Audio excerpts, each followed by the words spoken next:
Netcasts you love. From people you trust. This is TWiT. Audio bandwidth for This Week in Tech is provided by the new Winamp for Android, featuring wireless sync and one-click iTunes import. Now with free daily music downloads and full-length CD listening parties. Download it for free at winamp.com/Android. Video bandwidth for TWiT is provided by CacheFly at CacheFly.com.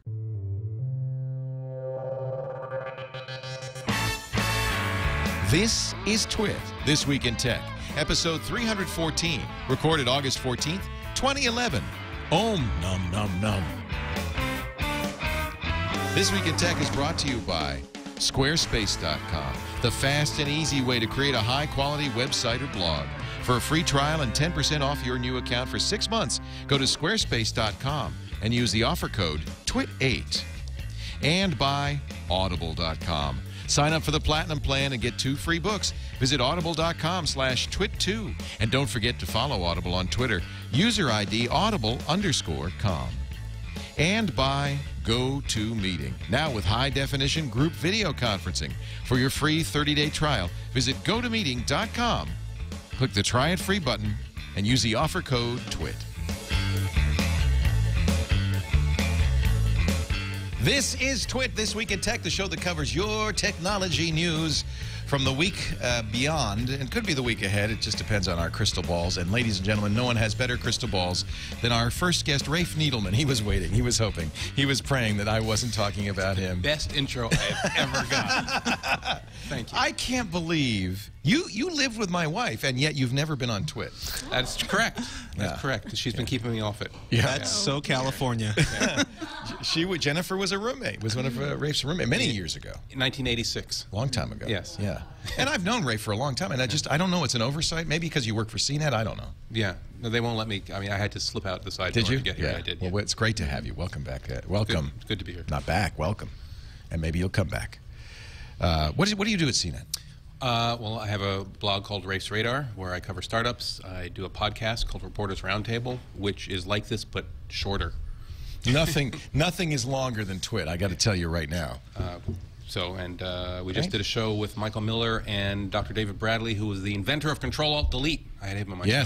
That was fun. Yeah, he's fun. Well, and that gets to what our top story, but I'm going to introduce the rest of the panel, and we'll talk about that. Kara Swisher is back from All Things D. It's great to have you. Hi, how you doing? Yeah, and your family is touring Petaluma as Kara does the show. We had a delightful lunch at Holly's Diner, which I Isn't love. Hallie's great? I love that place. Yeah, great potato pancakes.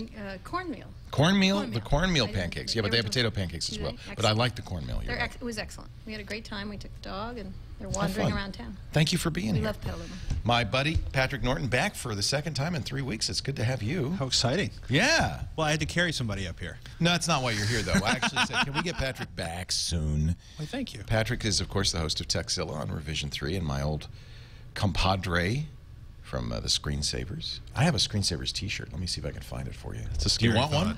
You know, if it's 2XL, I can wear it. I might have the programmer size. You want to get those cupcakes away from you? It smells so sweet. I just had cornmeal pancakes. Let's just move those cupcakes a little farther away. Yeah, thank you. Yeah, not too far. Okay. Sam made...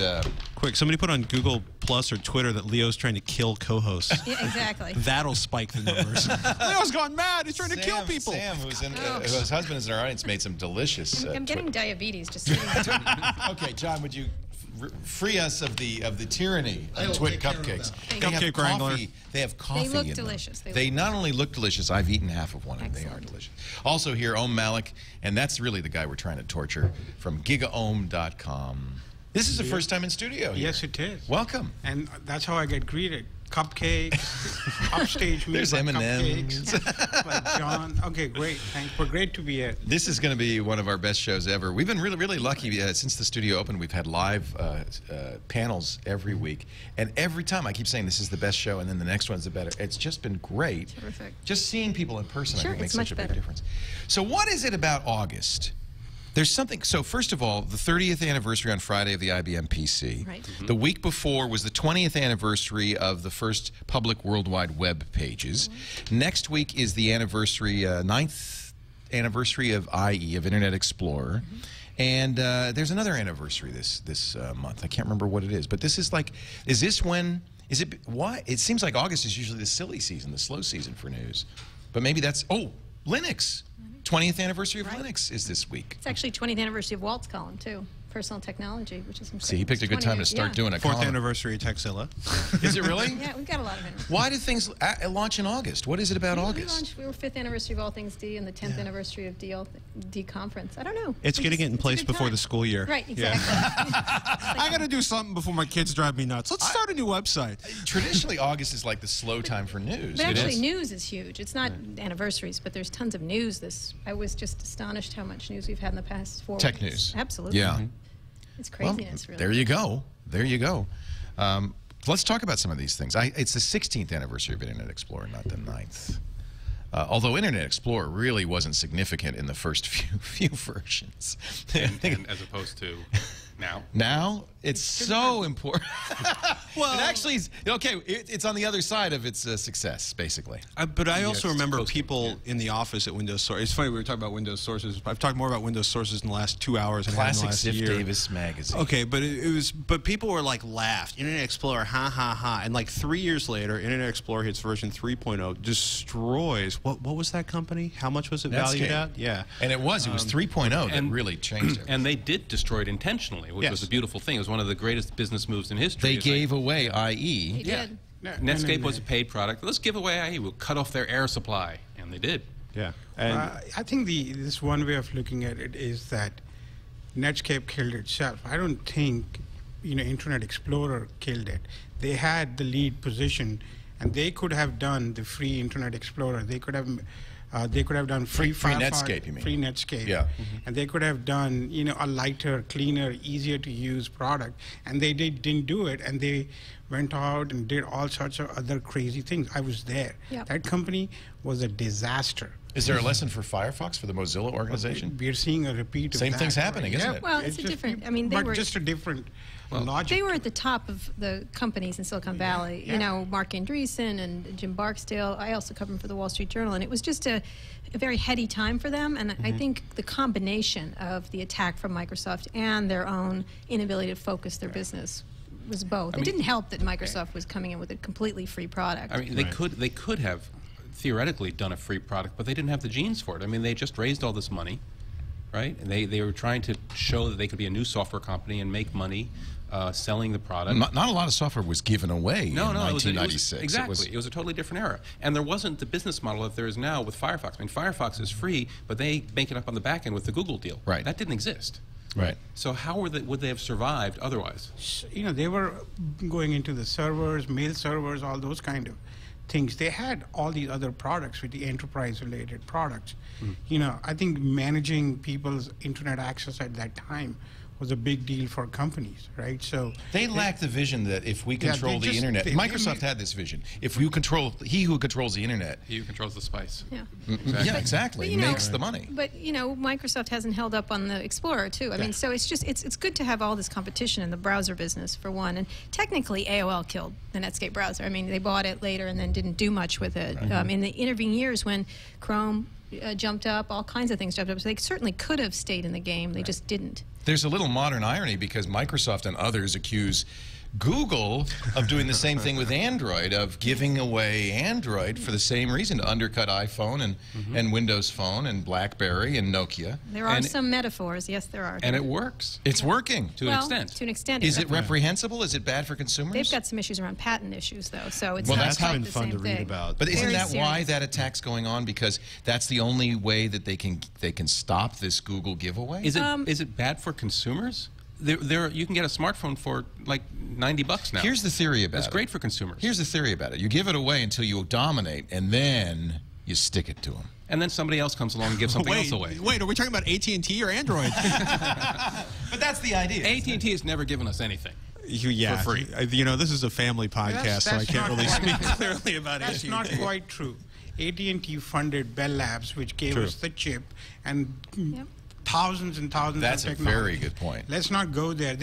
That's a company which does a lot of stupid things, but back in the day, they also were responsible. I believe there were like 3 or 4 divestitures between Bell Labs and AT&T Wireless as we know it today.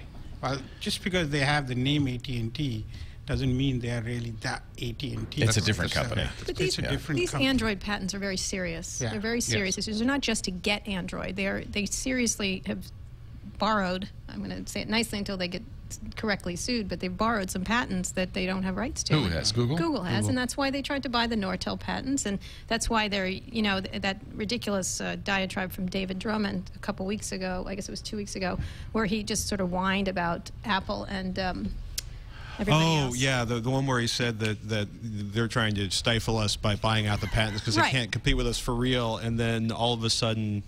Oops. I'm afraid. Yeah. Don't worry. No, all of a sudden, then Microsoft released emails where they were trying to... Yeah, where they're like, do you want to bid with us on these Right. patents? I mean, and yeah, Microsoft's like, hey, you should talk to some of the other counsel inside of your building, since obviously... Yeah, obviously. But it's been interesting watching like the blogosphere reactions, columnist reactions, where it's polarizing to watch the argument back and forth with whether or not Google is doing all of the things that Google claims to despise with Android. And I think it's interesting. It's like, is Google sitting here basically like, okay, instead of spending $4 billion buying the patents, maybe we'll spend $4 billion on lawyers and try to figure out and lobbying in Washington to try to see if we can crack patent law as we know it. This patent issue is going to be a big deal, and it's somewhat stifling to innovation, all of it. In a lot of ways. Okay, I've tried to explain to my staff. You see that wardrobe over Kara's shoulder? If you can just close that door, it's driving me crazy. You can't see it, can you? Yeah, you can. Oh, you can? It's in Kara's single, and it just drives me crazy. I'm sorry, I didn't mean to interrupt everybody. He's but like the Felix Unger I've been trying to signal. Get over. Just turn off that light. That's it. Thank you very much. That's a pure talent. This is his pretty new studio. We must have it Don't perfect. show the wardrobe. All right, thank you. I'm sorry. Go ahead. We were stifling competition and ruining technology. I wonder, though, how much of the lawsuits are not just about Android, but about Linux? Somewhat. I think Linux is protected a lot better than Android is. Microsoft indemnifies its customers against Linux lawsuits. Mm-hmm. And the message from Microsoft, which is involved heavily in these Android lawsuits, the message from Microsoft about Linux is, well, if you're a Microsoft customer, go ahead, don't worry, we'll take care of it. But everybody else, you could get sued like crazy if you use Linux. I have a feeling it's not just Android, and even if there are problems with Android, it's all about Linux too, isn't it?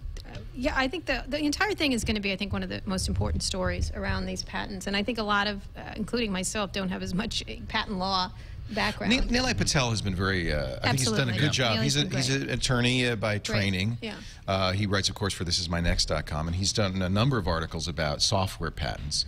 It's funny, I would think that of all people, he'd be the one who's saying abandon them entirely. No, I don't think he does. But he doesn't. Yeah, no, yeah. He's trying to fix the system. Right. Is it fixable? Well, we had, years ago, we had Nathan Myhrvold, who had started that company that was buying up patent Intellectual Ventures. I mean, he's a patent troll, we have to say now, yes? Yes, yes. Well, that's what he denied it, of course, and it went back and forth. But it's a very interesting time for these things, and there should be a way to protect your intellectual property, and at the same time not use it to stifle innovation of others. So that's the question: is how do you protect it? Do you need patents to protect it? Right. Or is there or trademarks and copyright sufficient, or do you not need it for software because it's not hardware? Well, it's not just software also. I mean, you look at it seems like, you look at Disney's trying to protect the mouse. So Disney completely destroys public domain in their efforts to protect the mouse, and then realize that, oh, the lawyers are like, we should have just trademarked it because we can sit on trademarks forever. So we're going to trademark all of our characters, and then we can protect them legally. And by the way, we're really sorry about public domain. Actually, they're not. They don't care. They forgot about it as soon as you start doing don't care in the least. Legal defense, right? But as a result, you end up, it's a mess. Are patents important? I think so. People should be rewarded for innovating. People should be rewarded for pushing. I just the don't think boundaries of patents are the solution science. for software. I think there must be other ways Why to not? protect. I mean, if I invent a method for something, whether it's to make cotton or to run a spreadsheet, what philosophically is the difference? I mean, yes, the legal system with patents right now is a disaster. Right. But Well, philosophically, perhaps what's the there's a problem? way if you, for instance, The problem is, of course, that people are patenting all sorts of kind of generic processes, methods, and method for patenting. Basically, they're when you want they never implement it, they just patent it, or they patent things that don't exist yet, or they patent things that have existed for years. For example, sort algorithms, that nobody bothered to patent because it was commonly taught in universities for 30 years, and so you end up with this. And partially, it's like, hey, what if we actually funded the patent office to the point where they could hire experts that could actually decide on stuff? And I don't want to slag on the patent office because they're in a hard position, but it's like maybe if we actually paid attention and did things the right way the first time, we wouldn't end up with gigantic messes that get settled out over years in the courts. But it's a full employment act for lawyers, I guess. I've been on jury duty the last 2 weeks. I am so amazed at this system. Yeah, I think I do have to say our patent office is pretty disorganized from what I understand from reading about it.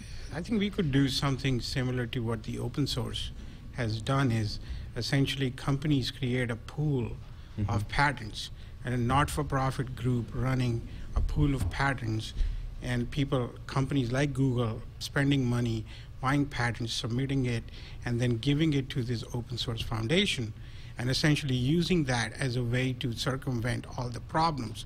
So if you're a member of this open source, open patent foundation, you kind of get around it, right? So you can use that as a lever, because these are the patents which are more commonly available, easily available. More people tend to adapt them. More products are based on them.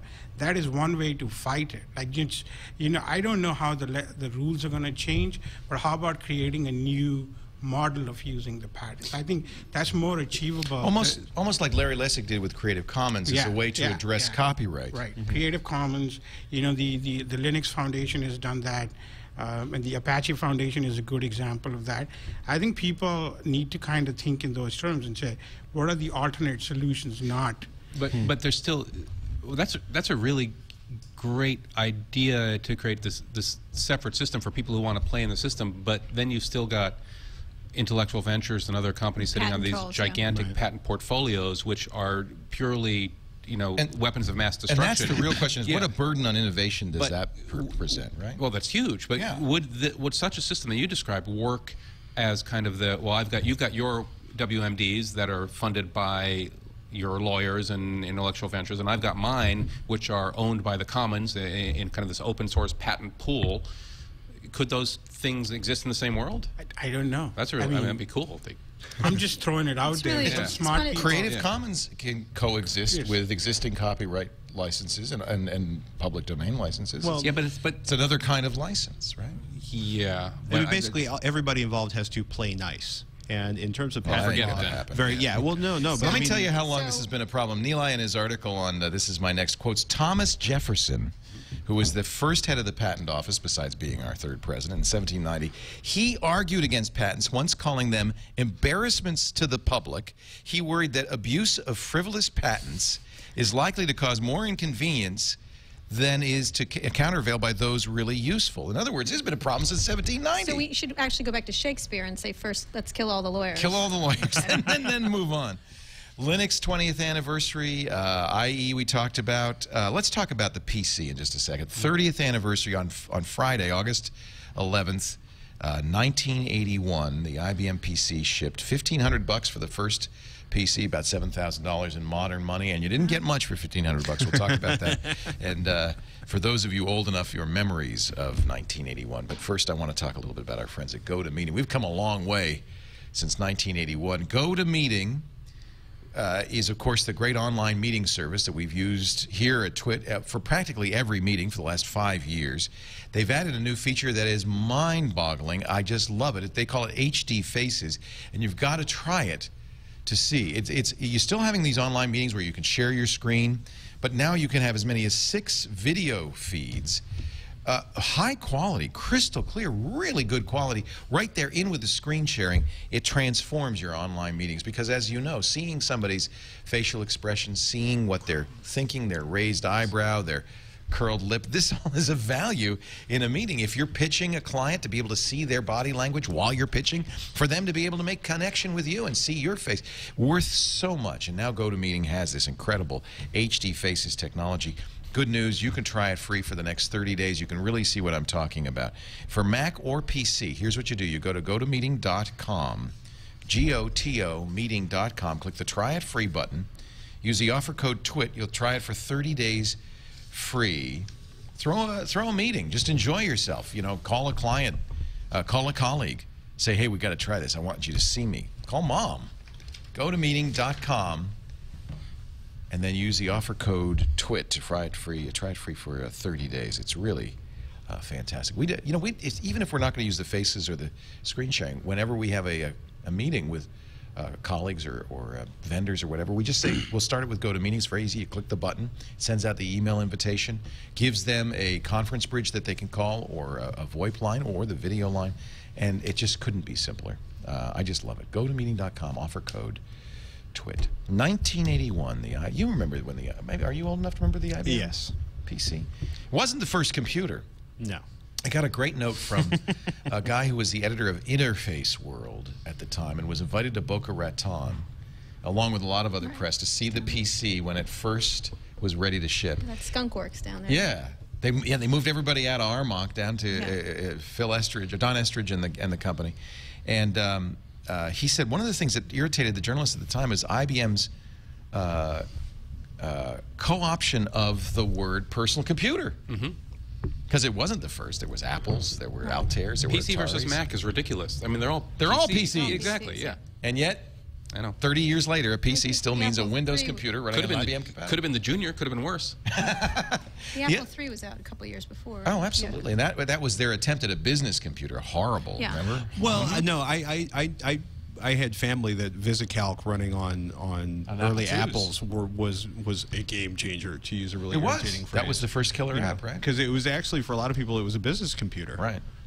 But remember, those were the days where the saying was, nobody ever got fired for buying IBM. Until IBM put its seal of approval, I think there were probably the vast majority of American corporations wouldn't consider a personal computer. Absolutely. You know, that was the thing. But the reason that IBM did this is that Apple IIs with VisiCalc were coming in the side door. Taking their business. Right. Yeah. Well, and IT was like, you know, we can't stop this. We'd like to, but we can't stop this. They still are trying to stop Macs 30 years later, by Macs and iPhones. And, can't stop them, guys. So they needed something, and so they invented the IBM, and then XT, it was the AT, the XT, AT. The XT, then the AT. The XT was a hard drive. The AT was a 16-bit computer, right, if I get this right. And then somewhere along the line, there was Lotus 123, which was the IBM's VisiCalc. Look at that the electric beauty. pencil. Look at that beauty up there. Isn't that sweet? So let me tell you what you'd get for $1,500. 16 kilobytes of RAM, not megabytes, kilobytes of RAM. 16. I think if you wanted more, it was like $500 if you wanted 32. Yeah. It came with a cassette port, no hard drive. You could get a floppy. For that price was 160 kilobytes. Yep. On one of those black floppy. They were actually still floppy back then. Hey, at least they used 5-inch and not the 8-inch, because there was an argument when they were building this thing. Really? To go to the remember the 8-inch drives? Yes. No. Yeah. They were talking about that? Yeah. You remember that sound, that Thank you. That's very good. I just spent a lot of time listening, because that was the head hitting the floppy, and the as the arms seeked back and forth. Can you do a modem? I can. Okay. Oh my God! You want a 56K? Boing, boing. What else would you like? Never mind. I'm sorry. That's enough. Famous noises from technology. Famous noises for 30, Alex. So you would get a floppy disk. Oh, the monitor, 11.3 inches. I mean, what can you get? You can't get a microwave oven that's 11 point. I mean, this, and it was green and black. It wasn't, graphics, no color. There were graphics. Yeah, there were. Remember, there were ASCII graphics. There were those ASCII based. Those block graphics that you would do. Can you do an MX80?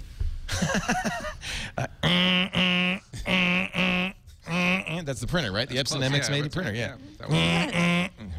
It was a noisy world back then, wasn't it?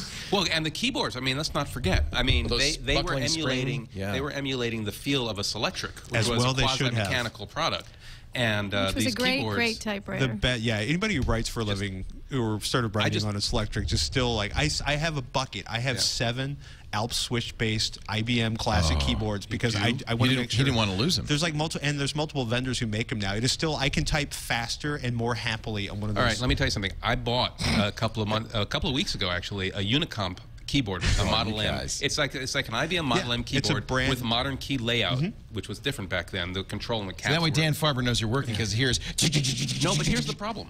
I do a lot of phone interviews. It's I too hadn't loud. considered this beforehand. It's too loud. The microphone interacts with the keyboard, and I can't hear what the other people are saying. I actually couldn't use those. I have to use the mushy keyboards because on the radio you can hear. Exactly. Can we stop this geezer show? Yeah. Oh, it's fun, man. So Tom Fox, who was at the time the technical editor of Interface Age, he said there were 3 things that surprised the editors when they went to see this PC in Boca Raton. One was that they took the word PC. The other was an unease with IBM's choice of system software. Surely they weren't going to single source with that vendor. We're talking Microsoft. PC-DOS 1.25. But they didn't single source. There were 3 operating systems You available. could get DR-DOS, couldn't you? PC-DOS was the only one that was $40. CPM, I think, was Did you get Xenix? I don't know. But the still going on. CPM was like $240. But this was key. I mean, IBM's decision to not build everything itself, and to go to Microsoft and to Intel and to Epson for components was a watershed in the way that computer hardware was. Well, and that's what Fox said really was the #1 thing, was astonishment at this idea of an open system, documenting the bus design. They didn't open BIOS, but they made it simple enough that it could be reverse engineered. And it was less than a year later that Compaq came out with the first PC compatible. So that was a huge shift for IBM. Remember, they're the ones who sold. What, are you bored, Ohm? Are you going to play we're just Birds? looking up, like I'm trying to get a reference. We're also waiting till you get to K-Pro, which is where we enter the picture. There we go. Bring up Osborne. I still have a K-Pro somewhere. It was it Tim Patterson of Seattle DOS that Bill Gates went to in 1981. He said, hey, you have a DOS operating system? Because IBM had gone to Gary Kildall in Monterey. He was flying his plane. So they didn't buy DOS from him. They went up to this little company in Seattle, Microsoft. They said, do you have a PC operating system, an 8088 operating system we could use? And Bill Gates famously, even though they didn't, said, yeah, we got one of them. Call me tomorrow. And he went to Tim Patterson and said, hey, there it is. Ohm wanted you to have Will nostalgia destroy pop culture? It's a hint. All right. Moving on. Let's get to the 21st. Moving on. And now today we have our iPad. Yeah, we got iPads. I love them. All right. Well, what do you want to talk about? What's the big story for you this week? No, I just want to talk about something more current. Modern. I guess you're right. I mean, This I guess newfangled stuff is pretty terrific. There's a lot of stuff going on. It's August. You're having fun.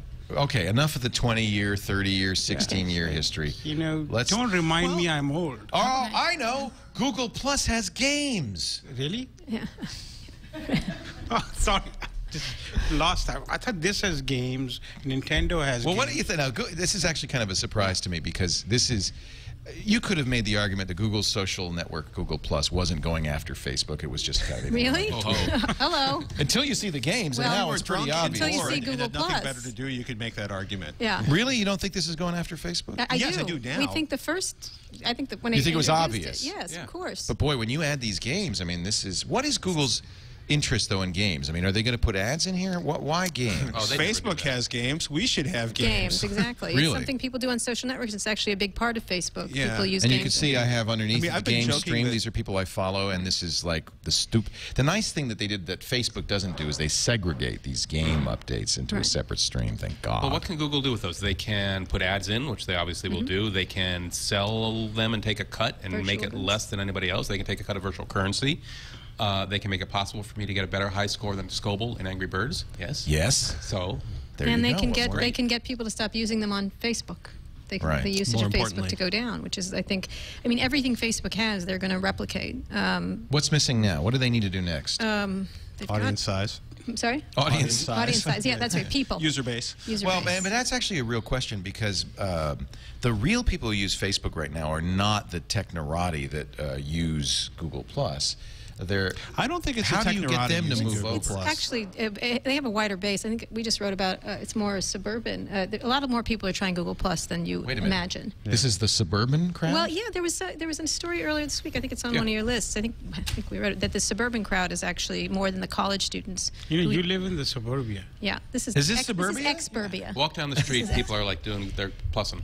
Yeah, so it's an interesting. I mean, they're going to replicate everything, the experience on Google, on Facebook, and make it slightly different. And what was interesting is a couple weeks ago, you know, you hear all the technorati talk about Google Plus, and it's exhausting to listen to them talk about it. But I was with someone who was not a non-tech person, and one of the things they said really struck me. They said, on Facebook, I've kind of messed it up. I have too many people. I didn't organize it right, and now I know how to use social networks. So Facebook taught them how to use social networks. This is a chance for a reset. Reset, and they want to reset, and they don't want to reset on. They don't think they can reset Facebook because they've already claimed their name there. And so it was an interesting... That's an interesting point of view. I thought it was, from someone who wasn't. Do you think that Facebook beat MySpace because of that? That was a reset? It was ugly, right? MySpace. Well, MySpace was just a mess. That was a whole... MySpace was for meeting people you didn't know, and Facebook was for dealing with people you do know. And I think there's actually a really opening for people you don't know. There, you know, a way to meet new people in new areas. So that could be an area of social networking that could get, you know, reinvented again. I think this will be a three-way battle. Google, Facebook, and Twitter, Apple combo. It'll be a nice three-way battle. It'll be good. Now the Twitter's on the iPhone. And the only problem is just that we don't have enough time in a day to use all of them. So we will have to make active choices as to how we want to do the social networking, not like with, you know, all of them. All of them is not an option. So this is what Experian said. Experian's Hitwise. They do analysis of audiences. They say that the Google Plus subsection is, quote, miserable married people stuck at home in the burbs with children. That's Coble, right? That's Wait, no. It is Coble. It calls He's not them. miserable. He's very happy. It calls them the Kids and He's a Cabernet really happy Group. guy. Prosperous, middle-aged married couples living child-focused lives of quiet desperation. I added that part. This is nonsense. See, first of all, okay, whatever this says, look, Google Plus is what, has 12 million people now on it? It was in CNET. I don't know what you're talking about. Yeah, whatever. But it's so early days. I mean, by the time it is, Google is Plus, if it works according to plan, which I believe it will, is going to become, you know, a giant pervasive social network, and there'll be these little subsets all over, just like any social network. Well, it's also I don't think it's going to be a network of X group or that group. I mean, here's the thing. Google Can't succeed if it is. Well, you know what's success? Does Google really want to make money from this, or do they really? That was my question. The thing. They don't have what's the end game? This is their Internet Explorer. Their Internet Explorer, exactly. Give it away. Larry woke up and said, just like Bill Gates woke up years ago with that Internet, his jihad many years ago, and Larry woke up and said, social is this, and that's what they've shifted. And so the question is, do they really need to make money, or is it? To me, it's all part of the search phone ecosystem they're trying to build beyond the web PC. They don't want to lose the search data to Facebook. Right, everything. Facebook. I mean, Google has always consistently said, we don't care. As long as you use the internet more, we will make money. Well, they want you to use their calendar and their mail and their phone together with their Google Plus. And actually, if you look at it, the Google Plus mobile app is terrific comparatively to the service is a little wonky and a little bit kludgy, but the mobile app is terrific. Really? You think so? Oh, I think it feels very limited. I like it. I think it's really clean. You can't click on, you can't circle people from... Clean and limited are like two sides of the same design. I like it. This is typical iPhone user. Yeah. But it's important. But it is telling that they released Google Plus both on the web and mobile simultaneously. Very quickly. I mean, people are saying that, you know, whatever the trends are, the number one trend is, what do they say? Mobile, social, local. Right. As one trend. Right. And Google has that. Yes. Google owns that now. Right. Well, I think the other interesting aspect is that Google is trying to unify all its products and create a unified experience, whereas Facebook, on the other hand, is trying to do, you know, disaggregated experience of Facebook services. You know, with Facebook Connect and Facebook Messenger. They're coming out with the Facebook photo app soon, apparently. Yeah, they have two apps on the iPhone now. They have a Messenger and a Facebook app, and now they're going to have a photo app. And I think what's the point of that? Because I think what's happening is that this one-size-fit-all social network at some point becomes too much. Yeah. So you need to have focused applications for the mobile device to have a focus. I think that's pretty interesting to see how they go about doing it. I do feel that Google's gonna stumble a little bit on Google Plus for a bit before they get it right. It's really. But I do want them to get it right, because there's 3 players in the market is always a good competition. thing. Yeah. Who are the smart people here? I'm just curious. I mean, we've got a very smart panel. You must have thought about this. This really is going to come down to who makes the right moves in this chess game. Actually, right? Is it Mark Zuckerberg? Is it Larry Page? Is it Steve Jobs? Is it whoever runs Twitter this week? Well, the only thing is Mark Zuckerberg has this many, 750 or 800 million people on that thing. We'll see how Google Plus emerges. It's only 20 million people, and it's very exciting. Wait a minute, it's only 20 million in a month. True, but people know how to use social networks. I mean, Mark Zuckerberg came from almost nowhere to be using these things. And so I want to see what happens to the next 100 million for them, or the next to get to 100 million, and then see where it is. I don't know if they will. Aren't they? The growth is slowing considerably. It will, of course, because it's like excitement among tech people. The question is, will regular people begin to use it? Well, you got this problem. There's only 6 billion people in the world. Eventually, you run out of people. That's a problem. Yeah, Zuckerberg has a solution to that, probably. Does he? He hasn't released it yet. It involves other planets. Here's the thing. I just was in Asia. Walt and I went to Asia because we were doing an Asia conference, and we were in Korea and Japan, and none of them, not Facebook, not Google+, none of them, are popular in either country. The local solutions there are the popular ones. In Korea, they have Naver, they have all kinds of things that are local. Brazil is Orkut? Well, yeah, Orkut, that's a Google property. But actually, other local things are growing there. Right. And in Japan, Mixi remains the most popular service. I think Facebook has 4 million people using. It's a very small amount of market. So there is growth potential in Asia. There is, but maybe they're not using Facebooks and Google Plus as well. Maybe they're using their local solutions. So it's a very complicated thing when you're trying to get into big numbers. Search is kind of that way too, right? Baidu is much bigger search in China. in Korea, Google's like no percent, Right. like very small percent. Same thing in Japan. They do own Yahoo Search now in Japan. So there's opportunity for growth in areas where you aren't strong right now. Or those countries will do fine. Those local solutions like a Mixi in Japan will do better. So it's not inevitable that Facebook and Google are going to march around the world taking over social networking.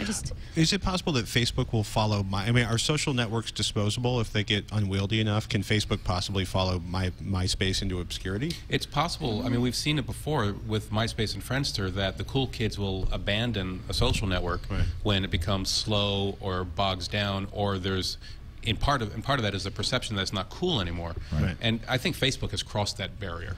I think we are incorrect in assuming that Facebook is a social network. Right? What is it? It is actually a communications company. Right. It is the new mobile.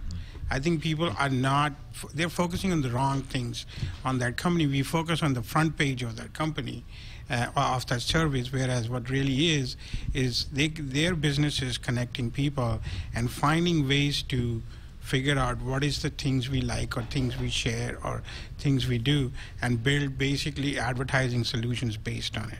Right?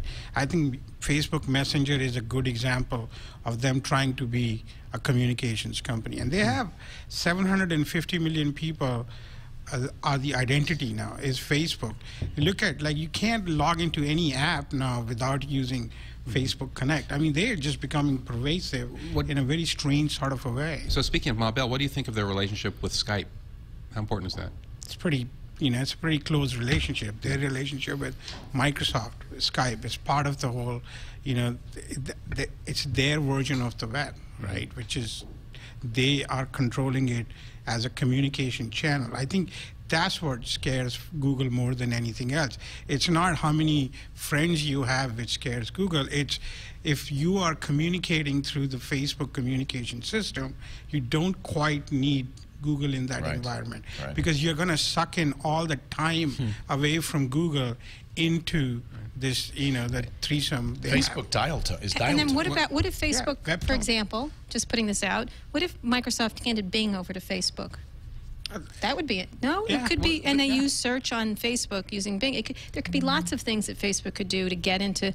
The two of them are moving so closely into each other's businesses that it's a question of whether there's two kinds of search: regular search and people search. And Facebook owns people search, and Google owns regular search. So the question is how we begin to search in the future. I wonder how many people use Docs.com. That was the Microsoft web-based office that was tied into Facebook. You don't hear a lot about that with the launch of Office 365, but that's another example of Microsoft's tight integration trying. with Facebook. Right. Yeah, exactly. I mean, that's an interesting pair. And even though people like to crap all over Microsoft all the time, it's still an incredibly powerful company with a lot of assets that they could bring to bear, help in this alliance with Facebook. It's a smart move for Microsoft. Well, it keeps them relevant. Yeah.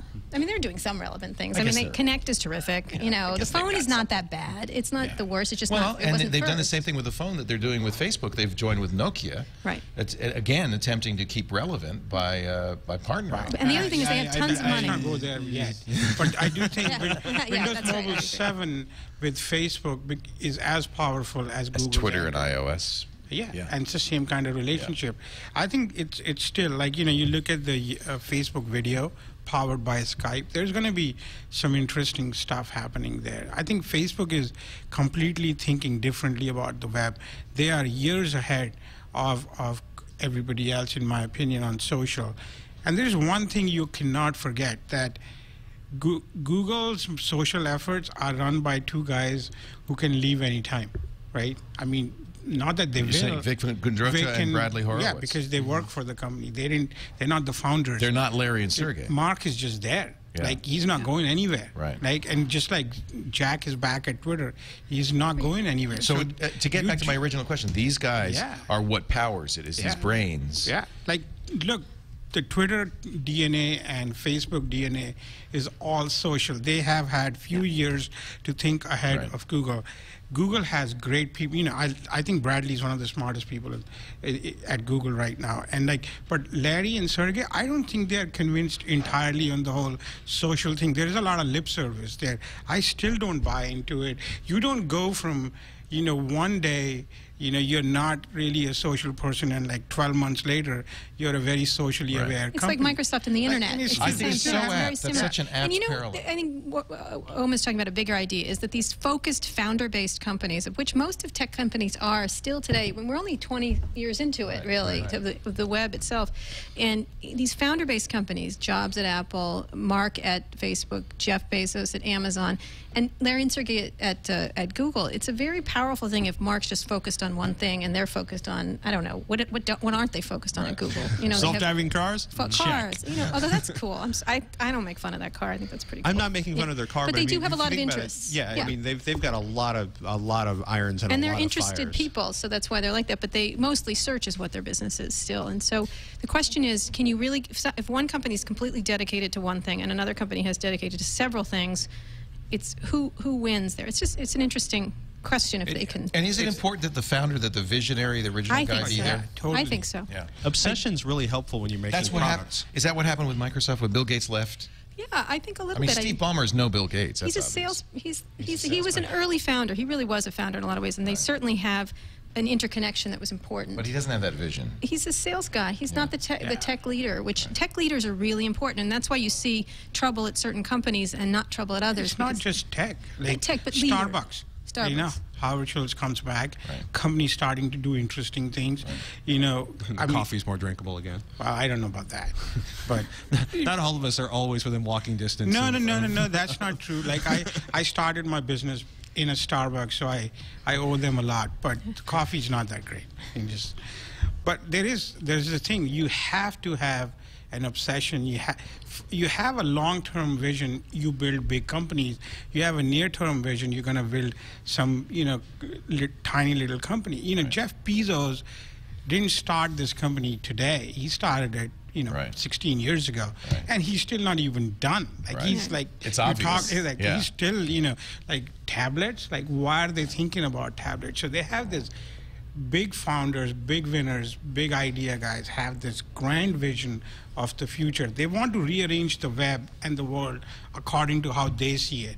Those are the people who build big companies, and I think that's the difference. A Polaroid without Edwin Land, a Ford without Henry Ford. These companies Standard Oil without Rockefeller may survive, but they are not the same kinds of or companies. Netflix with Reed Hastings. You can really go down the list, and then you look at companies that are not the original founders, and they struggle. Look at Yahoo. Absolutely. You know, Jerry just... well, he wasn't the CEO type, but you need a meaningful leader in place at these companies. Well, it's also there's a huge they're difference young. between a leader and a manager. Right. And a leader who's out in front with a flag, who has everybody following them, versus somebody who's like managing numbers But you need and both. pushing quarterly. You need both. Well, you need operations, of course. Yeah, Paul but- Graham's but- always said you have to have two founders. You have to have the visionary, It you have to often have the is business. too. It's fascinating, but it's Gates and often Ballmer. too. Gates and Ballmer, yeah. Right. It often That is was a too. good team in its day. Bezos is the only one who's Evan Biz. alone in a lot of ways, who started it alone with himself. Yeah, but that he's I think probably he's It's interesting. He's just he is the next Steve Jobs in my opinion. Like He's he quite is, a visionary. He has. You don't think Sheryl Sandberg or somebody like that is She's a partner with him. She's been a good partner but I with mean, him. what's You need a interesting about him partner. is unlike a lot of tech founders, he went, you know what? I don't want to do accounting. I'm going to hire the best elite expletive business manager I can find. It's going to keep me out of trouble. But and it's not gonna make keep them full partners. Make No, them no. managers. That's not true. She's an important you partner. need She to is. have my CEO Paul Warborski is my partner from day one when he got there. He is a founder in my head. He's not some hired gun. Because That's true of my right, company. Right. This Because you- studio wouldn't exist Yeah, without my because business partner, you because know, I'm not going to do yeah. this. Like there is the business aspect of it, right? Without that, you can't really do it. Right. So, Right. Cheryl has an immense role to play. I think Eric Schmidt had a huge Absolutely. role to make Google what He was it is. Anybody adult who- supervision is what he called it. I don't know if that's so true. He's not as adult as he acts. But He's you know, still up to his old you tricks, can- by you the can- way. Strange I'm not- pronouncements. It's I'm not. amazing. I'm not going there. Okay. Look, butt cake. We talked about You this know what? last week. He That did crazy pants he thing. did a great job at D this year with the platform, the Gang of Four, which I Yeah. thought was a really smart I thought thing. that was good, And yeah. I love that he left Microsoft out, of course, Yes. of it. But I thought that was a really smart idea of the way to look at the current state. So he does make some very. Oh, he's a smart guy. He was. He has an it's- unusual turn of phrase Sometimes. He yes. worked at Sun. There you Heck of go. a smart. That shows you. Dude, that was one smart company. Not talk about kidding. geezer companies. That was one smart company. And the seed for a lot of great Yeah, things. a and lot of it's- great things, great people. I mean, that Sun was diaspora yeah. are very important. the There's best there's company I've several ever companies like that. covered ever. Yeah. Sun. Yeah. I still kind of feel like how they blew it. Like just that alone would be like a book. Go for it. Yeah. Not many And your people can. copious You spare get great time. quotes from Scott. It'd be great. Yeah. We're going to take a break, come back with more. What a great panel. We've got Rafe Needleman here for the first time. So glad to have you from CNET. What's the name of the podcast? The Reporters Roundtable. Reporters Roundtable. And you do that what day of the week? I do it Fridays at noon. Good. So we'll start stealing your stories. So Sunday we'll be ready. Sounds good. make it much easier. Send really. me links. That's all right. Kara Swisher from All Things D and the D Conference. I have to have better posture. You're going to do D Asia. D Asia D. Asia D. Yes, it's all Sounds set. like a rap star. Yeah, it does a little bit. Yeah, Asia D. We'll probably wrap there. Yeah, It'll be this will great. be It'll be exciting. great. We're When will that excited. be? Hong Kong on October 19th to 21st. Why and Hong we've got Kong, not Beijing, so? It was a long story, but we felt like Hong Kong. We wanted to make it Pan-Asian, actually. So we've got people from Korea, even Thailand. We have people in the sounds Philippines. great. So we wanted to make it Pan-Asian, and when you go into China, it becomes a China conference. That's really true. Yeah, So. that's really true. Patrick Norton at Techzilla.com. Woohoo. Good to have you, and of course, the great Om Malik from Giga Om. Now, I don't know about you, but if you spend a lot of time commuting, as I did for many years, there's nothing like audiobooks. And Audible.com literally, I think, saved my life. I would have driven off the road years ago if I hadn't had engaging audio entertainment in the days before podcasts from Audible.com. I want you to try Audible.com. I think it's just the best way to spend time when you can't hold a book, reading. I think reading, of course, is still very important. It's how you learn things. And it was always made me sad that I just didn't have the time or the inclination to read. And Audible brought it back into my life. In fact, I've been an Audible member since 2000. I have over 500 books in my audio library on Audible.com. I can listen to them on my iPhone, my iPod, my Android phone. If you haven't tried the iPhone or Android app, by the way, great apps. Audible is such a great resource for anybody who's at the gym, doing housework, driving the car. You can always listen and get reading done. I still get a couple of hours of reading done every single day thanks to Audible. Try it right now. What we're going to do is we're going to set it up so you can get 2 books free.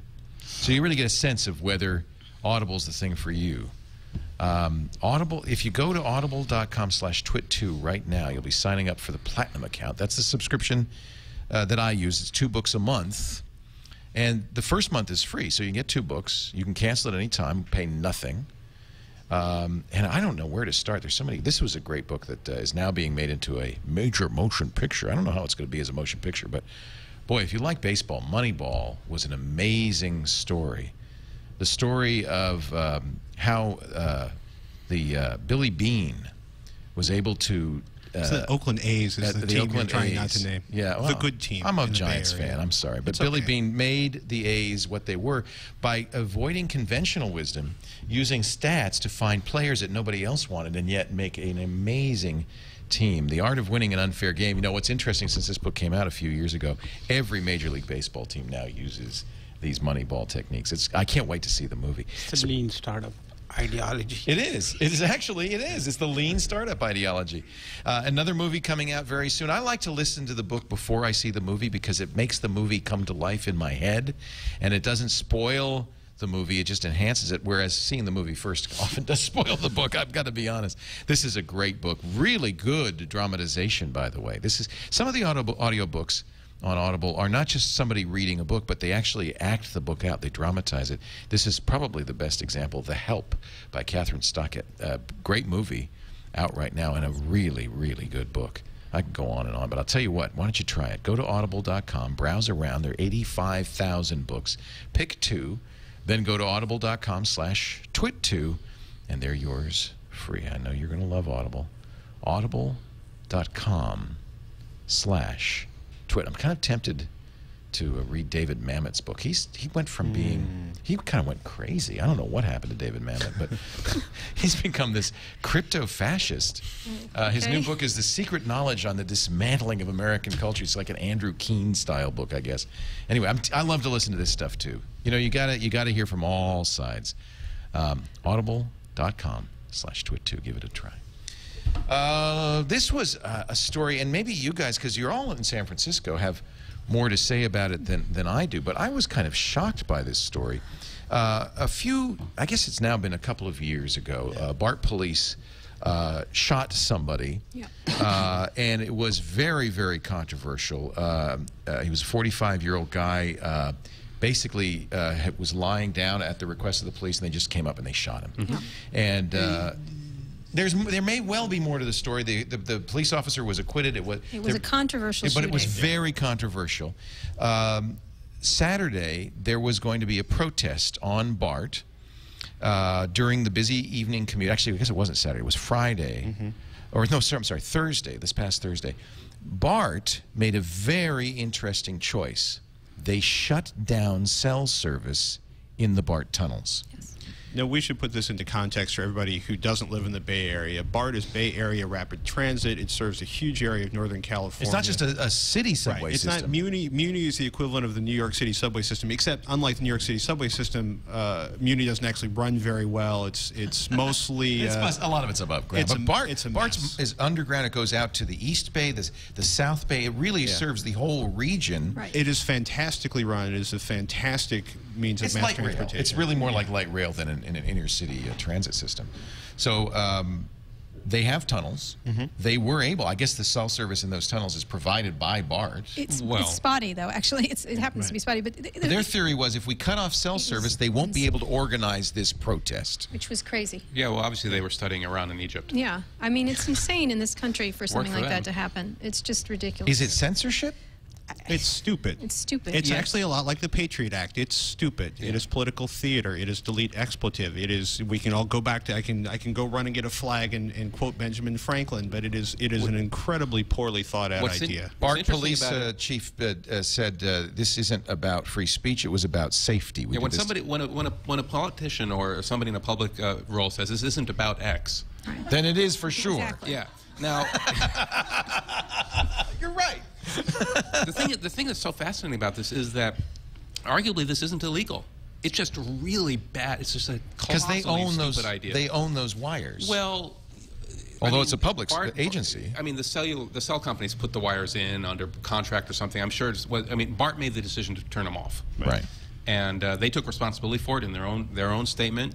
They said, you know, we said this is a public safety issue because BART isn't a place for demonstrations. Like I said, legally they might be in the clear, but man, it's a bad precedent. And where do you draw the line? Electronic Frontier Foundation said BART officials are showing themselves to be of a mind with the former president of Egypt, Hosni Mubarak, and in fact, the Twitter hashtag was Mubartek. Yeah. Well, I mean, I think the issue is that they did come out and say they were doing it. So instead of being caught doing it, which was one thing, which was interesting, but in hopes that people would understand. And so they always pull out this idea that we have to save people. We're saving regular people against the fascists. Right. And it just starts to get into this. It does appeal to people. Like, it's why we have all these things around 9/11, which is coming up. There's going to be a lot of anniversary discussion about this issue of safety versus freedom. And I think in this case, it was like, do you ever see that movie with Tom Cruise, that Minority Report? They pre-arrested people. Yeah. It's like Pre-crime. Pre-crime. It's sort of like, well, maybe they'll it's protest. prior restraint. It's censorship. It's Should we censorship pure and simple. call California now People's Republic of California? No, PRC. because actually, in a lot of ways, New Jersey and sorry, I am heaven help me. New Jersey is just as bad. No, I shoot as a hobby. I shoot guns. Okay, and more than 10%. Remind me not almost, to piss you off. Yeah, believe me, I'd want to see the light go out of your eyes. I do it up close with my hands. He's the guy who shot a man in Reno just to see him. No, but it's always funny because I get people who are like, you should leave California, the People's Republic of California. California is evil, and it's like I'll be at desert races with guys who are like, the California Air Resource Board and the EPA have to be stopped, and it's like, dude, you grew up in LA in the 70s when you could see the air. I grew up in New Jersey. I might be a little afraid of the water back in Linden, but I couldn't see the air, and so the idea that the idea that the People's Republic of California, the guy that runs the BART police made a stupid decision. The chief of the BART police, and for example, apparently unilaterally, because BART board was very shocked when they heard about this. And I understand from if I was the cop in charge of BART, I can see myself making all sorts of bad decisions because look, there's a reason I'm not a cop. I'd be a horrible police officer. I understand that, but the guy made a decision that I just don't think was very American. I also think Congress made a horrible decision in passing the Patriot Act. I mean, when you have an act that's so ugly, the ACLU and the NRA are working together to stop it. This is probably, think about that. Both the ACLU and the NRA were both like, the Patriot Act is a horrible idea, but it's the Patriot Act, so I have to pass it because we're going to protect the people. And it's, ugh. But you're certainly going to get more of that discussion. It's good to have this discussion, but it's just... Well, just so it doesn't happen. They could do a lot of things in the BART to make it safer, I guess. But do they? Because it crosses over into people's, basic abilities to communicate and other things that we're supposed to have. The protest was about somebody getting shot. I mean, yeah, they could do a lot of things to make BART safer, but somebody got shot, and that's where this started. Right. That wasn't very safe. So are they going to do it on some other protest that's controversial? Are they going to do it on every protest? I don't think they'll ever do it again. No, I know, but that's the Anonymous thing. Which protest do you pick? Right. Like, do you get those crazy, gay people who want to get married? Those crazy people that want to get married? All right, I'll play devil's advocate since... this guy's job is to protect public safety. If he thought, well, this is going to be a real problem because we're in tunnels down here, we're in trains, it's a closed environment, we don't know how violent these people are. Maybe he got information that there were planned violence. So close BART. Close BART or put more police officers there? Right. Put more police officers. Because it can't possibly be the cell phone. The ability to make a cell phone call is going to be the determining factor on the success or the demonstration, right? Well, they're afraid of mobs. They're not, and different kind of mobs. They're afraid. They're afraid of people. Everyone to the Embarcadero. Everyone to Embarcadero and kick a trash can. I don't know what. It's flash. It's so funny because they're so afraid of a flash mob, they forget that people were really good at organizing mobs long before cell phones were available. Right. Yeah. Or my goodness, wait, how much ham radio gear is over in the corner? I mean, how hard would it be? Family radio service. But you know what I mean? Like the little handheld, radios that cost $12 at any Radio Shack, Best Buy, Walmart, or drugstore in North America. You could do some pretty good organizing with a radio system. You're right. I mean, you shut this down, and people who want to organize will just use different technology. They'll use BlackBerry, encrypted BRB. They'll pass notes. They'll talk to each other. They'll prearrange time to meet. Later, Ohm and I are going to do a protest in Petaluma. I'm taking your cell phone. It's going to be radical. Actually, this was the plan all along with the iPhone. That's why they gave everybody in San Francisco iPhones. They didn't want them to get together to congregate. Isn't everybody using AT&T iPhones? Yeah. That's the problem. problem. The network doesn't work anyway. They're all using iPhones. That's a government conspiracy. Top 5 geekiest cities in the U.S. according to the United States National Science Foundation. Actually, they call it their annual Science and Engineering Indicators Report. But they do mention the word geeks. They say a geek is any worker with a bachelor's level of knowledge and education in science or engineering-related fields, or workers in occupations that require some degree of technical knowledge or training. The number one, well, I'll do a countdown. Okay.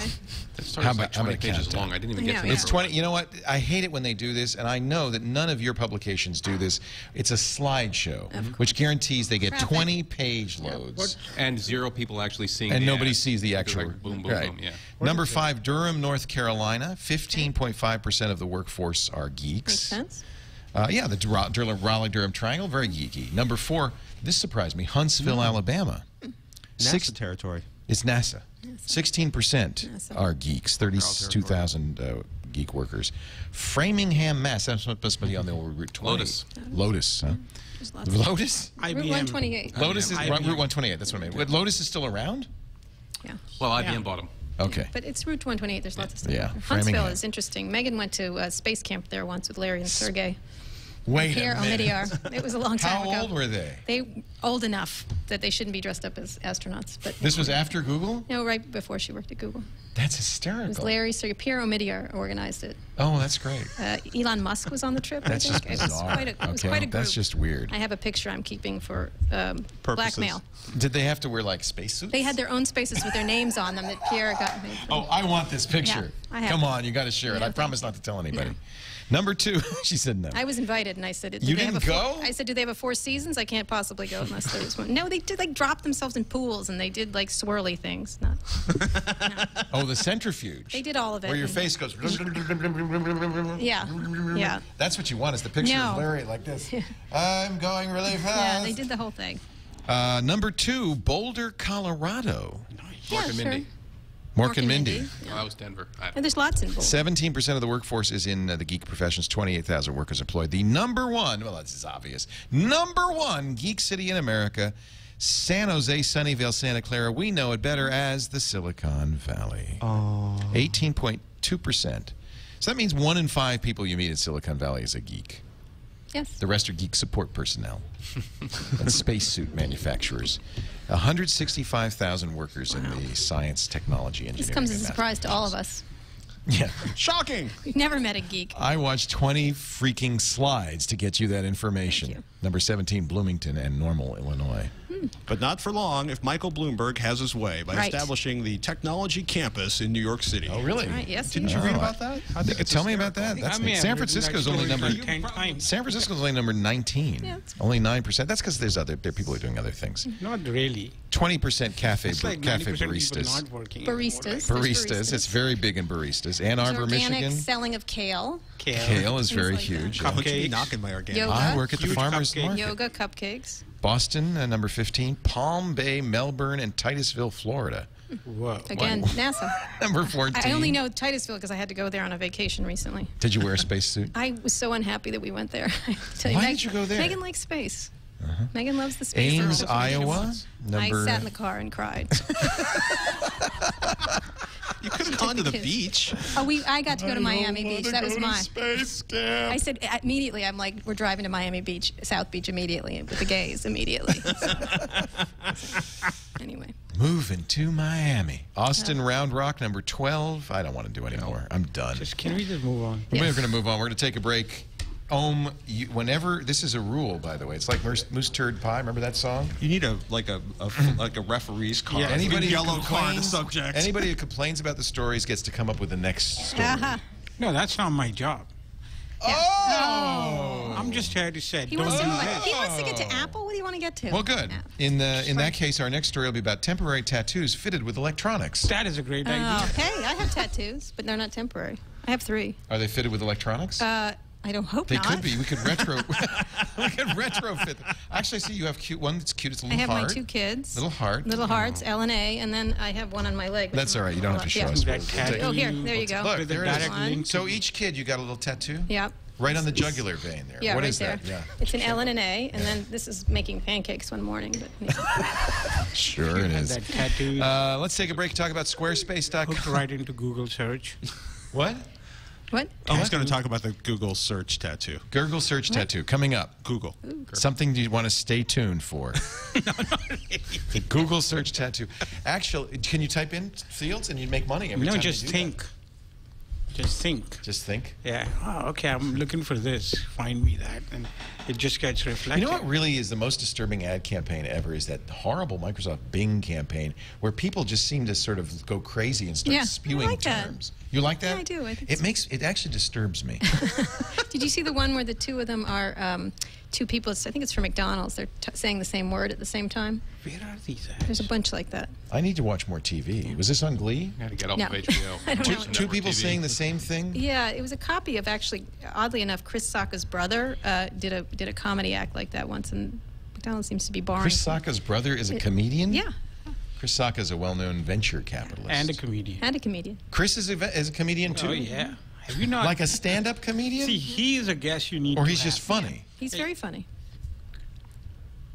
Is this Seems it? Premium Yeah, chicken French. sandwiches? That's it. There You know, we you go. should have Chris speak French in France. By the way, we've learned, because Google's YouTube will pull down the show if we have copyright violation, despite the fact that this is about to be fair use. And I'm giving McDonald's a free freaking ad. Oh. But they will pull down the show. But we've discovered if you run it not full screen, but embedded in a web page, it doesn't trigger. There are guys at Google right now going, we got to We gotta increase fix the that. resolution of the Matt filter. Cutts is now going. Right. So these are the. You just said you go first. No, you. Okay, I've I seen was enough. just saying. Isn't this why I cut the cord? This is why you don't have cable anymore. All right, we'll find a story. I I promise think you. it's It may about be they electronic have so much in common, tattoos. including the sandwich. Okay. Yeah. Would you like a cupcake? No, thank you. Okay. Thank you for offering. Cupcake home? Anybody? Cupcake? It's got the TWiT logo You do on it. want me to shut up. Let me eat cupcakes. You can now put the Squarespace lower third back up. Thank you very much. Squarespace.com. It's the secret behind exceptional websites. A great company. I love what they do. They're Java-based virtual serving technology. Means you never have to worry about bandwidth. So they're a great host. But they also have the best content management software running on top of it. There's a few reasons why you like that. First of all, you don't have to worry about security. The patches are automatic. You know, I spend every time I log into my WordPress blog, I got to do an update. Now, you never have to do that with Squarespace.com. The only reason I keep that WordPress blog is so I'll know when the updates are. Here's what you do. You go to Squarespace.com, you click the Try It Free button. All you have to do, no credit card needed or anything, just a name for your site, TWiT cupcakes.squarespace.com, a password, Om is hungry. Yeah.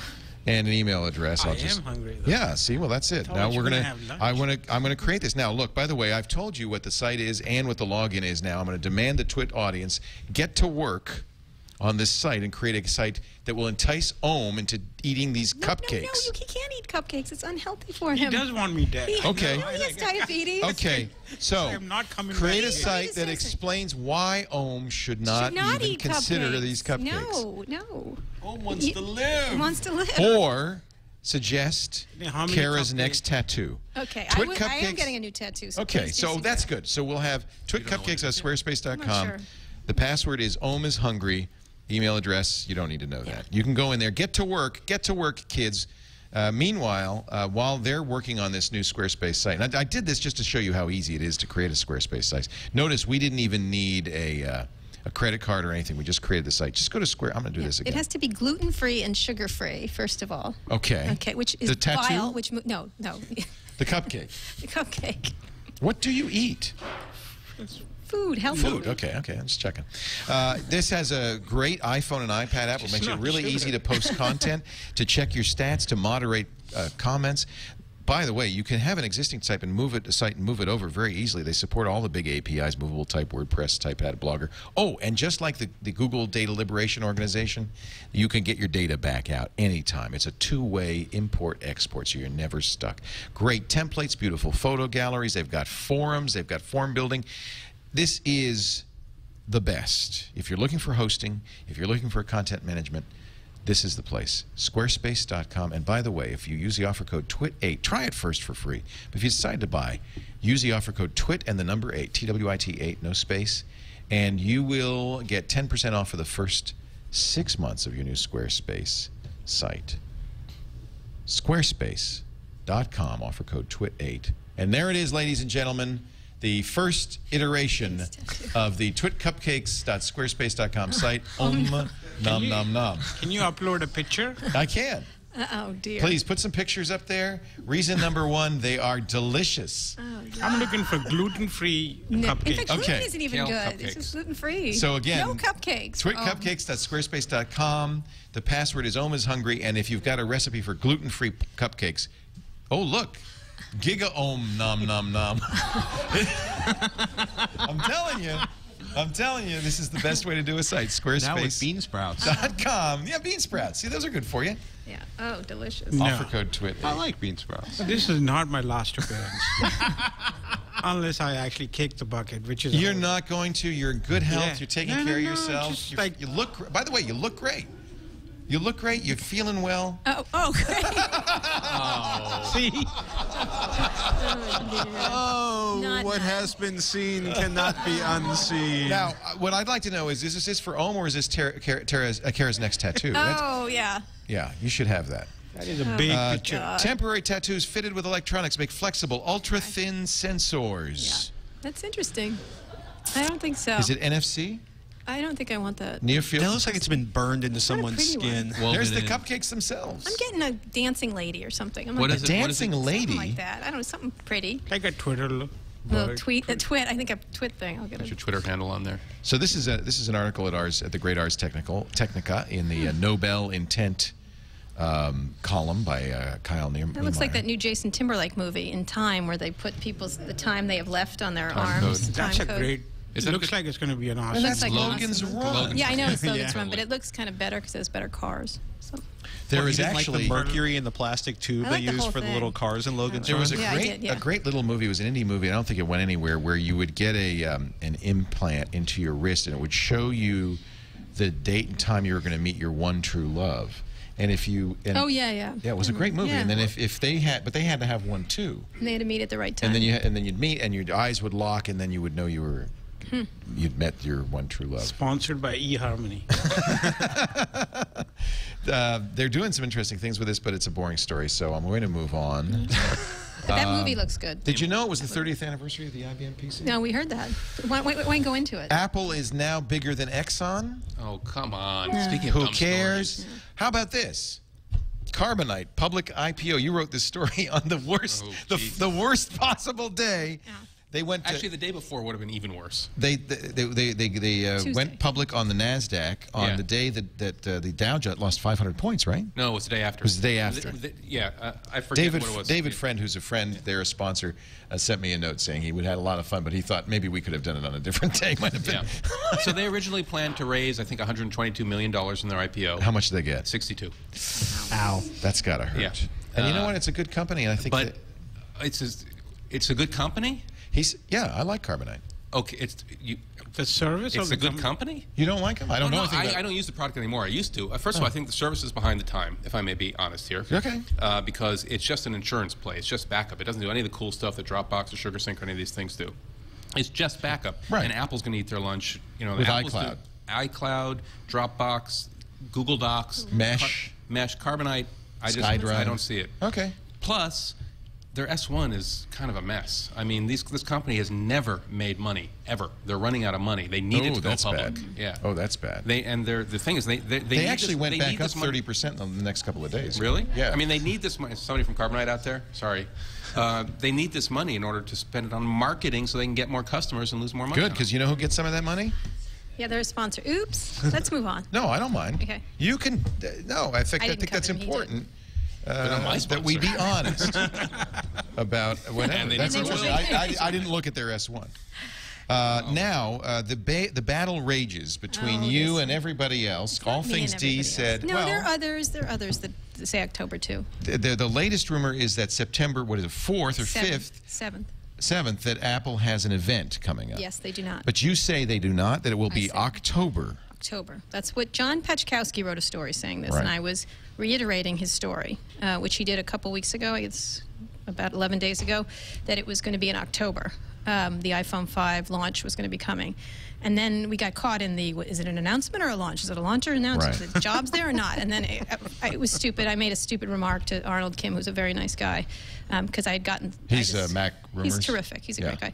And I made a dumb remark because I sometimes whenever you do any Apple store, you get a massive reaction. Of course, yeah. And so, plus and yet it was Friday late, and I just...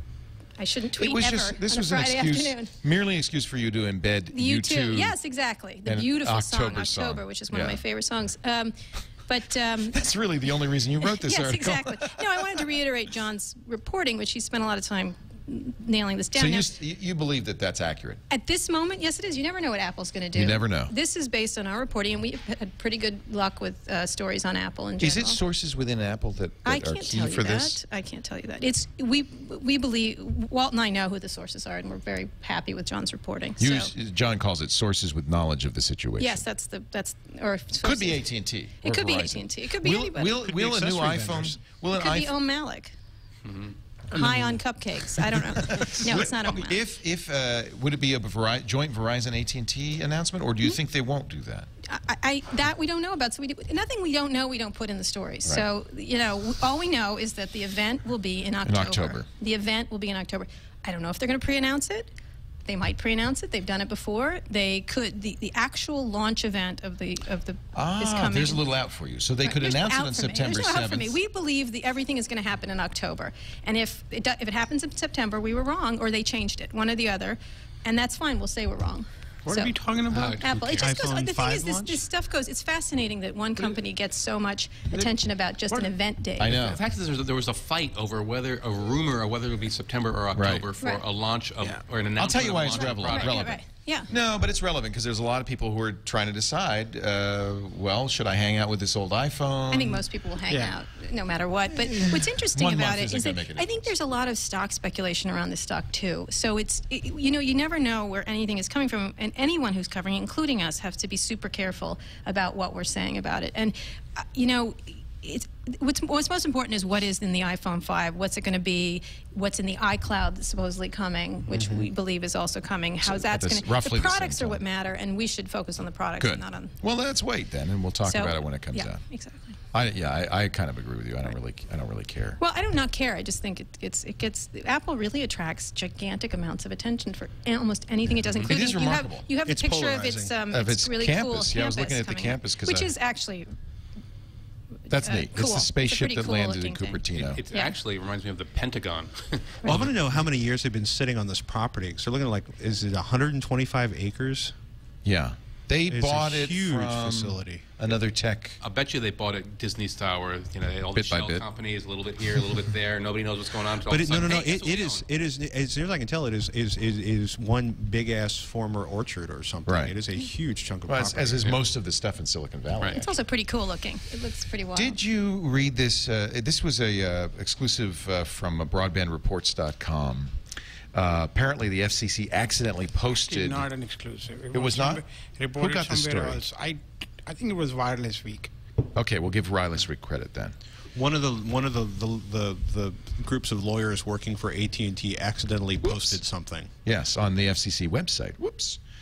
In which they basically said, for instance, while the deal to acquire T-Mobile is going to cost $39 billion, and one of the pros of this deal was that, well, we're going to bring LTE, fourth generation wireless networks, to 97% of America by this $39 billion deal.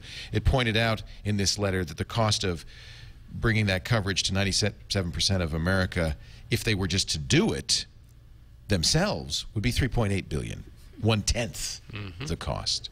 So there goes that excuse, right? They're spending a lot of money to do something they could have done for 1/10 the cost. There's a lot of overlap. They talk about the overlap between T-Mobile and AT&T's infrastructure. It's not really two companies joined together. It's they're acquiring the customers. They're acquiring... Actually, what I think they're trying to do is make sure that there is no remaining company that provides excellent customer service. They're eliminating in the mobile competition. market. And once you've eliminated actual real-world evidence of thoughtful, considered customer service, they can go on and continue to drive what little customer service may offer into the ground. That's my theory. If you even believe all this, does it even matter? Because they've already bought the congressman.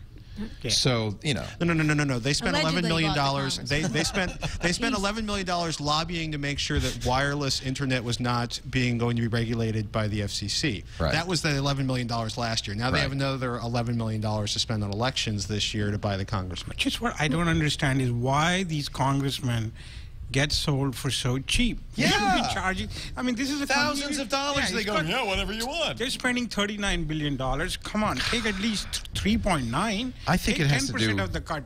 If you want to be the mob, act like the mob. don't Get the black bag. Yeah. Get the black bag. Do it right. Yeah. By the way, just this is the kind of the coda to the BART story. Anonymous apparently hacked San Francisco's My BART website. And got thousands of names, addresses, and numbers, which they plan. This was a great diversion. They said they were going to hack BART.gov, and they didn't. They hacked My BART, which was some BART related. But it is service. BART. Does BART run it? Yeah. But it was like, oh, well, let's lock down BART.gov. And, this probably wasn't even the real strike. This is probably somebody got bored, waiting for Probably the actual... all the trains are going to go different places. This is tomorrow. the first time I've actually said, go anonymous. Yeah.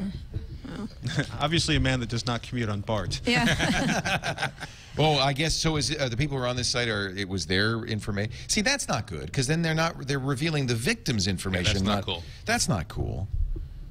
So is that what they did? Did they reveal this? They had. I just saw the hack site. I don't know what they installed. Begin a black fax and email bomb action where it would fill every inbox and fax machine at BART. They claimed they'll do this yesterday. With thousands of copies of its message claiming the outage was unacceptable. A list of those email addresses has just been posted. It would remove BART's website for exactly 6 hours, twice as long as they cut off the cell phones for. Didn't happen. That hasn't happened. And a physical protest will take place at the Civic Center BART station. And everybody gets wedgies at BART. What? Anyway, I'm going to wrap this thing up. I think we've covered all the stories. Ohm never came up with anything at all. Right. I'm here. That's all. You're here, and that's all that we care about. We love Ohm Malik. No, this is like big day for me. I get to see you and Patrick together in a show all over again. As a Screensavers fan, I can just say, this is it. I can eat a cupcake now, and I'm no, it's too sweet already. But Ohm, it's always good to see you. GigaOhm.com started in the Starbucks. See, I didn't know that. That's pretty cool. It's called Ohmbucks on Foursquare. Ohmbucks? OMBUCKS. Ohmbucks. The one down. What's down? Wow. Clay and Battery. Clay and No kidding. Yeah. That's and a you good- were there every day writing your stuff and Till they blogging? kick me out. They say you can't come anymore. That's actually a great story. Yeah. Ohmbucks. I got to check in at Ohmbucks. So the Starbucks is now letting people not use power outlets in Starbucks. Because they want your battery to run out and get out and of then there. you leave. And I think how many great companies might not be born because of that. They're doing a disservice to America, in my opinion. Have you written that column yet? Why not yet? Just I in wanna your read it. Yeah, Starbucks, it's a in great your one. own box, or because I just Everywhere? used it the other day. It's called Ohmbucks. Yeah, but I just have called it Ohmbucks so that I can. But I think I was in yours the other day and was able to use power. But it came out last week. Oh, really? That was Wow. the story. It's just, I came up with the story. People do spend a lot of It's a time big there. opportunity for Pete's, Second Cup, Blue Bottle, All of them. Sight glass. Sight Glass. No Wi-Fi in cafes No these Wi-Fi. days. Yeah. Really? Yeah.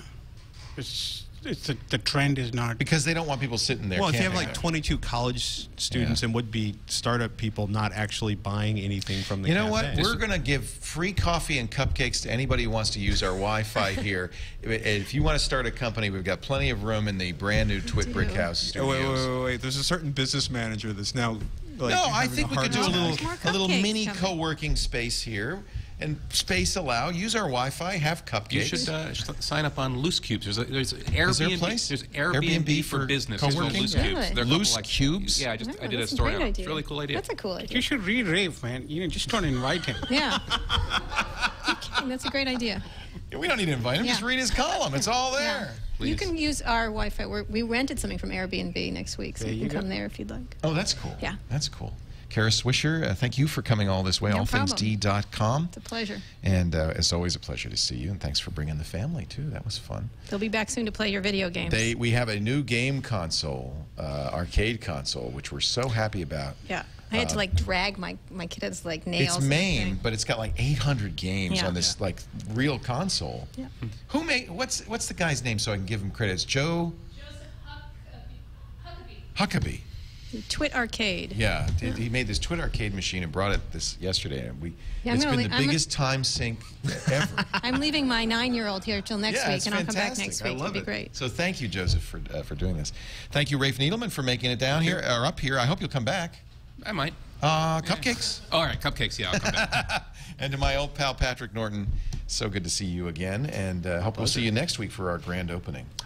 It's the official opening of the studio. Is there a party? There's a little party. You can come. Yeah, we'll invite you. Bring the 9-year-old in a bag of quarters. No. You know what? That's a good idea. We should put a quarters thing in there, and then we can make a little money on the side. That's a great idea. We do this show every Sunday afternoon, 3 p.m. Pacific, 6 p.m. Eastern Time at live.twit.tv. I do hope you'll watch live, because then you can join us in the chat room. You can be part of the live crowd. You hear all the expletives undeleted. Oh, I forgot. Tom Merritt. The week ahead. Let's see what we're going to be covering all next week on TNT, our news show at 2:30 Pacific, 5:30 Eastern on live.twit.tv. Tom? Hey, thanks, Leo. Here's a look at some of the stories we'll be talking about on Tech News Today in the week ahead. Tuesday, August 16th, Internet Explorer turns Sweet 16. Perfect opportunity to upgrade from IE6 if you're still on that old thing. Also on Tuesday, Toshiba's Cosmeo F755 delivers glasses-free 3D for $1,700 in a laptop. Wednesday, August 17th, LinuxCon kicks off in Vancouver, the 20th anniversary of LinuxCon at the Hyatt Regency. Also Wednesday, August 17th, Nokia and Microsoft hosting a special event which they swear will not be the introduction of the first Nokia Windows phone. And Thursday, August 18th, Verizon expands their LTE coverage to places like Albany, Tucson, and expanded coverage in Salt Lake City and Boston. That's a look at the week ahead. Back to you, Leo. Thank you, Tom Merritt. Great. I'm glad we got that one in before the show was over. Great to have everybody. We'll see you next week. Another TWiT is in the can. Thanks, everybody. Yay! Cupcakes all around!